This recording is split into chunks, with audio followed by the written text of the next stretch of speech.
Utasimamaje wewe na imani yako? Simama na Yesu. Simama na Yesu.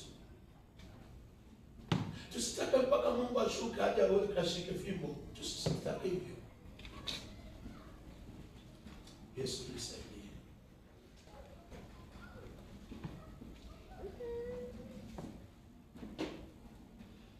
Hebu fikiri tu kwamba huyu Yesu anapigwa msalabani pale, lakini kosa ni nini?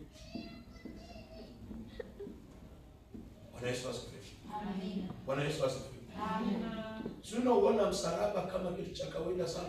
Biblia inasoma katika Wakorintho anasema kwa sababu kwao wanaopotea msalaba ni upuzi, bali kwetu sisi tunaokolewa ni nguvu ya Mungu. Bwana Yesu asifiwe. Amina. Nimemwomba Mungu sana siku ya leo usitoke na maumivu kwenye moyo wako. Yaache hapa msalabani. Uyaache hapa.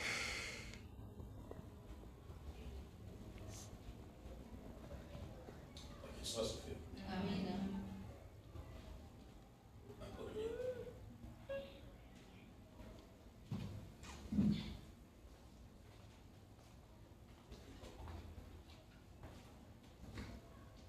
Bwana Yesu asifiwe.